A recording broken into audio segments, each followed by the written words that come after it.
Hey guys, how's it going? It's Craw and today I'm going to be doing another in-depth bait review. Today I'm going to be going over the Bizz bait's cutter craw. This bait put in a lot of work for me this year. A lot of tournaments that I fished involved flipping, and the cutter craw was my bait of choice for almost every situation this year. And there's a lot of different ways that I used it. And today I'm going to go over a couple of the different techniques that I used throughout this year and why I like this bait over any other flipping bait that you're going to find on the market. So let's start with the basics of this bait. So this cutter craw is going to be offered in 23 different colors. It's 3.75 inches and it comes in a pack of 8. So right here I got a couple of my favorite colors here and a couple my favorite jigs to rig them on. So let's start with the DP jig. So this is a jig made by Bait Buffet. If you guys want to check them out, go on to baitbuffet.com. You can get this jig. This is a finesse jig in a color called Mud Bug. It's a very unique color, and I love to pair this jig with a green pumpkin cutter craw. And as you can see, the reason I choose this jig over any other finesse jig is it has a heavy wire hook. I like throwing heavy rods, heavy line, and this hook is going to keep those fish pinned all the time. And as you can see, that weed guard, it's not too stout, and it's gonna get those fish every time, not gonna block you from missing fish from being too stout of a weed guard. And it's not too loose either. This jig comes well through rocks really well, wood, pretty much any hard cover you can think of, and grass. But when I'm in grass, I'm usually gonna go with the straight flipping bait and just flip the cutter craw. And another option when you're fishing on grass is the Bait Buffet SJ jig. By the time I upload this, the SJ jig in-depth review is probably gonna be up as well, so you guys can go check that out. But as I was saying in that other video, if you guys have watched it, a bait that caught a lot of fish for me this year was this exact setup right here, the 1/4 ounce Bait Buffet SJ jig, and then a green and this is black, blue, purple, and on the back I have a green pumpkin cutter craw. And why I like this as a trailer, it, as you can see, has a flat bottom, and what I was doing with this bait was creeping it over the grass. And since this bait has a flat bottom, it's gonna come over that grass really well. And as you can see right here, and some underwater action that I'm gonna put up, it puts off a lot of vibration in the water, and when I'm burning it on the top of the surface, it's a very similar action to a rivet toad, but it's going to be a little more subtle. So when I'm fishing in the back of the boat against other people, or just in a pressured lake in general, when you're going to be fishing around other people, burning this SJ jig with this cutter craw on the back is going to be a great option if you guys are looking to fish pressured waters and get more bites than people throwing a rivet toad or a buzzbait or any kind of topwater lure. And another thing that I could do with this that I couldn't with the rivet toad is when I come around those holes or those edges, this SJ jig would be going across the surface and then it drops right in there. And a lot of times that's when you're gonna get your bite, because those fish are sitting in that low light under the mat and they're waiting for that bait to fall through the mat and come and eat it. And this SJ jig is a perfect bait for them to come and eat. But anyways, I'm gonna look at a couple of the different key features of this bait. So like I said before, 3.75 inches. Right here, it's got some very nice claws, gonna put off a lot of vibration in the water. Definitely, if you're fishing in colder water, this is not gonna be the right choice for you. You're probably gonna throw something more like a Bizz bug. That's gonna be a better option for cold water, doesn't put off as much of a vibration. And then as you can see right here on the claws, it has added plastic towards the end, so you're gonna have lasting durability for those fish that you're gonna short strike it, and when you pull it, that's to prevent the claws from getting ripped off. I don't think I've had any claws get ripped off of mine. And then as you can see, it's ribbed here, and we have these appendages on the side that's gonna put off even more vibration in the water, make it look more realistic in the water. And then as you can see, it's a very slim profile. It's gonna come through mats when you're punching very well, comes through grass very well. Obviously, like I said, this is a bait that I chose over most of my other flipping baits this year. and that's the main reason. I was fishing around a lot of grass, and this bait is going to come through the grass very well compared to other baits. As you can see, it's just a very streamlined profile. It has a flat body on the bottom, so if you guys are wanting to drag it on the bottom, it's going to have a very realistic profile. And overall, it's just a great profile. The bait looks very similar to a live crayfish in the water.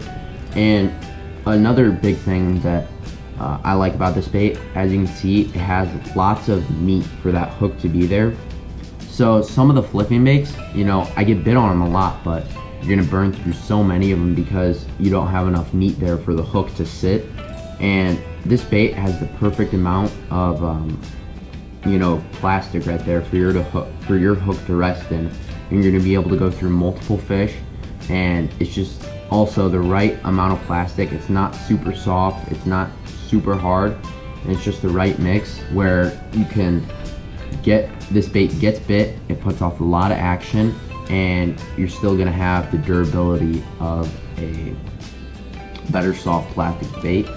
It's scented, and it's gonna stand up in the water for you, especially when you're throwing it on the back of the jig. That's a big reason why I like throwing it on the back of this DP jig. But overall, it's just a very good profile. Now I'm gonna show you guys the setup I like to use when I'm rigging this bait. So I rocked with this flipping setup pretty much the entire year. The only time I lost fish that I actually remember was when I was using a lighter rod. So I was using a 734 before during that tournament in lacrosse when I got 7th, and I lost 2 fish that I think would have helped me, but after that I went to this Dobbins Champion 764. This is, as you can see on the rod specs, it says it is meant for a light flipping stick, Carolina rigs, jig, spinnerbait, small swim bait. It's a pretty versatile rod, honestly, but mostly what I use it for is flipping.